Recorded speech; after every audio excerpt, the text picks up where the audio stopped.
time for The World This Week, 7 days, 4 Paris-based correspondents, 1 hour. The World This Week, where we welcome Anne Bagger-Murray of the International Herald Tribune. How are you? Hello. Also with us, France 24 International Affairs editor Virginie Hertz. With us, Nicholas Norbrook of the Africa Report. And sometimes we like to have visitors from the Cairo bureau of the Financial Times. Borzo Daragahi, nice to see you here in the flesh. It's my pleasure. All right, The World This Week, where you can join the conversation on Facebook and on Twitter, where our hashtag is TWTW. It's been a dramatic week for the Arab world. Later, we'll talk about Egypt. But the grim list of flashpoints includes Syria, the Lebanese city of Tripoli, and Baghdad, where sectarian bloodshed has become banal. At the center of that map is Syria. What time will tell if Wednesday's claims of nerve gas attacks against scores of civilians will pan out. This amid the mass shelling of Damascus's southern and eastern suburbs. Will this be the Syria's Sarajevo market moment, whose second shelling finally prompted the U.S. to intervene with Europe's powers in its wake? Anne Bagger-Murray. It's hard to see, just in 30 words or less, it's hard to see how the Obama administration can avoid getting involved at this stage of the game, especially having drawn the red line. Until there was this massive attack, it was probably easy for them to kick the can down the road and say, well, both sides have chemical weapons, so you can't really intervene on that basis. It's still not entirely clear who launched these weapons, but it's becoming increasingly clear that the rebels probably didn't have enough and didn't have the coordination to do it. So it's hard to see how the Americans can avoid getting involved. Hard to see how the Americans can avoid getting involved. The New York Times reports that on Thursday there was a heated discussion within the Obama administration. The heated debate, one of the options on the table, making use of 2 U.S. destroyers currently deployed in the Mediterranean and sending Tomahawk missiles at strategic sites inside of Damascus. The New York Times saying the targets could include missile or artillery batteries, symbols of the Assad government's power, headquarters and government offices as well. We're getting word from the White House's press people, quoted by the Reuters news agency, saying that they're still studying how to respond to that chemical weapons attack. And finally, Borzo Daragahi on CNN, Obama saying the United States continues to be the one country that people expect can do more than just simply protect their borders. But that does not mean we have to get involved with everything immediately. We have to think through strategically what's going to be in our long-term national interests. At this point, which way do you think the White House is leaning? I'm not sure if they're going to do anything at this point, if they're going to do anything substantive.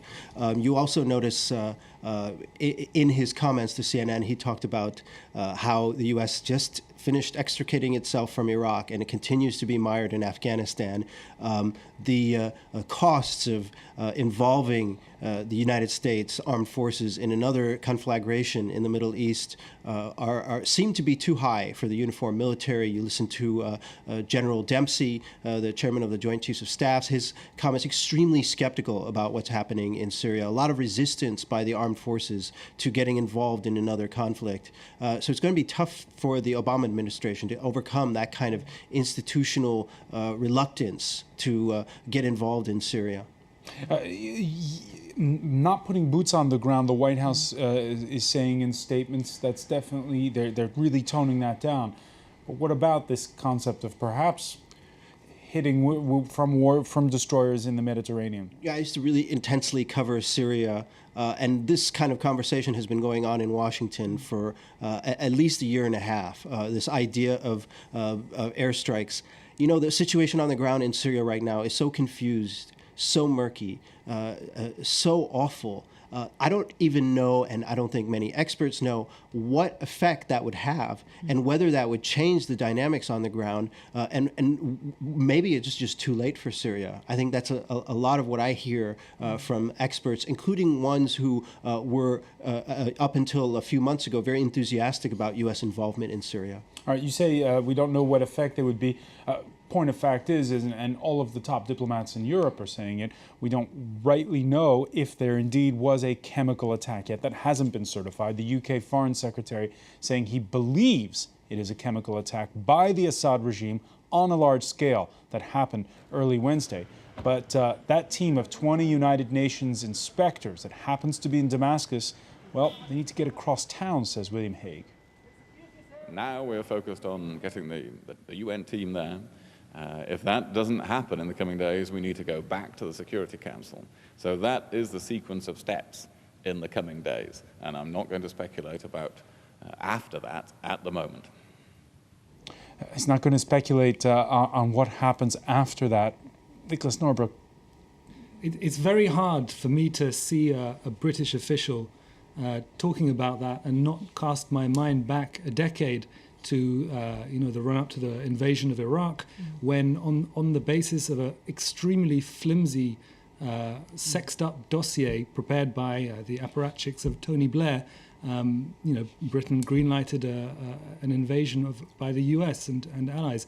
So there's one part of me which feels that, if we have, and we've been having now for several months, I think, there's some very brave work by Le Monde reporters to get samples out of Syria of proof of chemical attacks.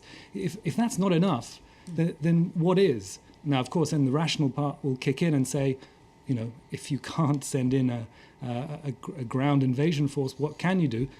I'm not sure if all the diplomatic angles are being pursued with vigor. I know Russia has said recently that it does want inspectors, but the Russians are very adept foot draggers, and the Chinese are feel bounced into the Libya war, and they're not going to be bounced into another war. So I think everything's to play for. Looks like everybody's gaining time and waiting, and I mean, the Russians says now they want inspectors to go, but it wasn't so clear when they were at the Security Council.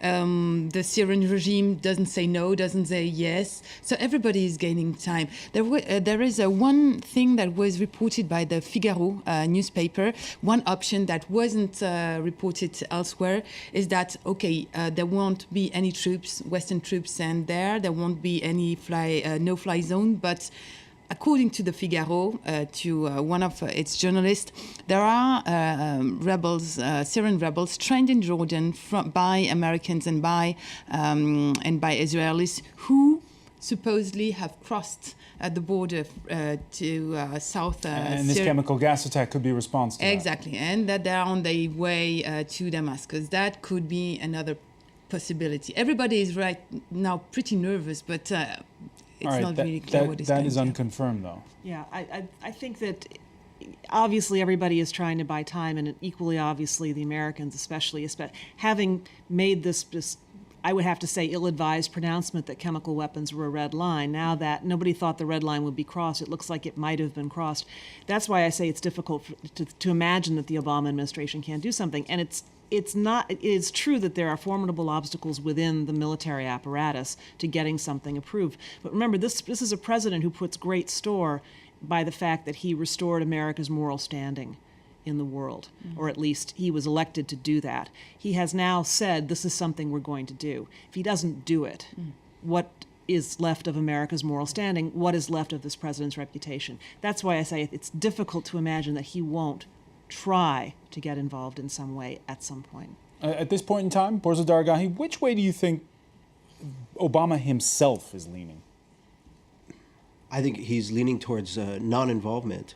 I mean, and just the trajectory of his life, the focus of his foreign policy aspirations, not the reality of where the U.S. is right now, his attempt to pivot the focus of U.S. foreign policy away from the Middle East towards the Pacific, towards Asia, where he grew up in Indonesia and Hawaii. This has been his sort of a lifelong trajectory. And I think his instinct is to not get involved in another war in this part of the world. On Twitter, David writes, only one person needs to be convinced of chemical weapons, Vladimir Putin. Obama has made himself irrelevant. Well, David, and a minute ago Nicholas was alluding to this, Russia's foreign minister has been speaking on the phone to his U.S. counterpart, calling for dialogue, urging Syrian authorities to cooperate with weapons inspectors. But Sergei Lavrov's office also putting out statements like this one. Against the background of another anti-Syrian wave of propaganda, We believe calls from some European countries to apply pressure on the UN Security Council and already now take a decision on the use of force are unacceptable. Virginie Aerts. Yeah, the Russian game is now a bit complicated. I mean, it's always said that they are backing the Bashar al-Assad regime, which is true. But on this inspector question, it's not very clear what they're expecting. And probably they won't accept any intervention from the US or from the Europeans in some kinds of... It's very weird. I mean, I was following this week what the Russians are saying. And at the Security Council, when there were these alleged chemical weapons attack there, everybody was saying, okay, they put their veto so that the inspectors cannot go there and look what had happened. And then the next day, the Russians said, well, we are backing this position. We want the inspectors to go there. So I don't know. It's a bit weird what is happening in Moscow, I think. We've been talking about diplomacy, Nicholas Norbrook, but let's not forget it. What we're talking about here is, if it's certified, is the gassing of your own citizens, be it whoever did this. It seems to be a will to annihilate parts of the population by one part or another of the Syrian population. How can you wade in if you're from looking at this from the outside when two people want to destroy each other, two sides rather? Well, it's very difficult, and I think it has a long history in Syria. You know, the father sadly was doing similar things, perhaps not with chemical weapons, but with an equally ruthless kind of violence. Wading into it, obviously, hasn't really worked anywhere in the world. And yet, what if all the political channels are exhausted? Where is our threshold? What is our acceptable level of bloodletting? You know, what was it in the Second World War? Are these lines that we're prepared to talk about? Political options are not totally closed. I mean, it is said that next week Russian and Americans should prepare again this Geneva conference where everybody is supposed to discuss about the peace in Syria. So all options, political options, are not totally closed, even if it's just formally, probably. Can the Russians be thrown a bone whereby they let Assad go? No. I mean, Russia believes in spheres of influence. Viewers may remember 5 years ago there was a conflict in Georgia where the Georgian president had threatened to join NATO. And that was enough to trigger the Russians to provoke an invasion of their country and established ground rules that, and if you recall back then, you had President Bush in the White House, and he was much more of a hawk than President Obama is, and he backed off.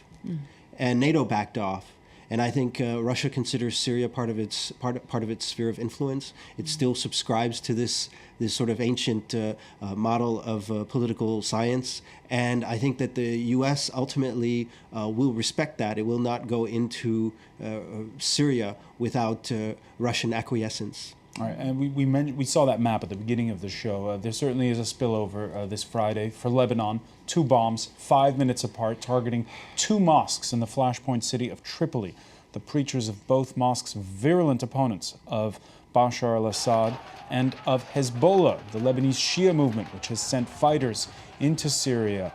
Hezbollah, whose leader has been swift to condemn what he calls terrorist bombings, part of what Hassan Nasrallah calls a criminal project to drag the Lebanese into sectarian and ethnic infighting. The Lebanese, Borzou, have an ability to stomach a lot of things. What are these? How big are these 2 bombings? I think it's a big deal for Lebanon. It's just not clear who's behind this. It doesn't seem like Hezbollah's style at all. They don't want to be dragged into a sectarian war in Lebanon, which is what this bombing provokes. And it follows by days another bombing in the Shiite suburbs of Beirut.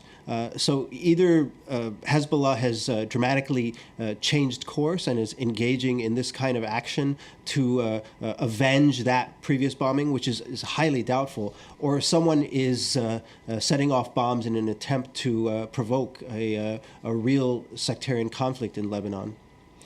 Over in Iraq, meanwhile, the sectarian bloodshed has become all too routine. We barely mention it sometimes. On Thursday, it was a suicide bomber detonating an explosives belt in the middle of a wedding party in Dujail, a Shiite Muslim town surrounded by Sunni areas.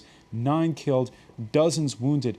And Bagamari, the last 2.5 years have been dominated by this amazing upheaval we've seen throughout the Arab world. And now, the way events have unfolded the past week, do you feel as though the seminal moment was perhaps not Tunisia in late 2010, but rather the invasion of Iraq? That's an interesting theory.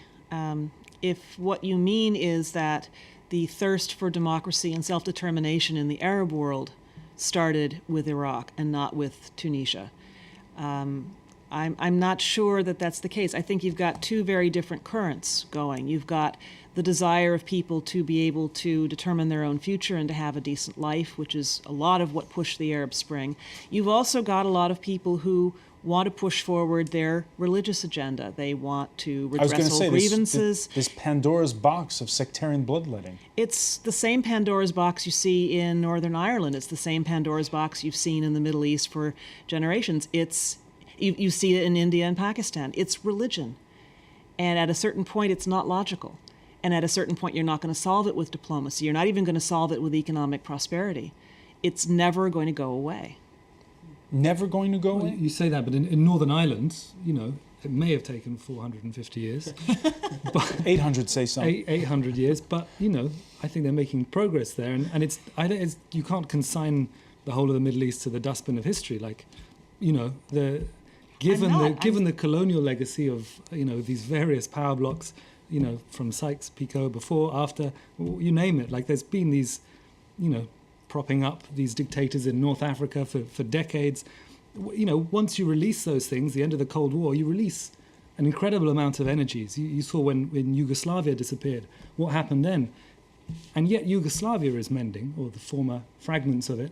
So I'd be a bit more optimistic if that's possible. I'm not consigning anything to the dustbin of history. I'm just saying let's be realistic about the forces that are tearing these countries apart.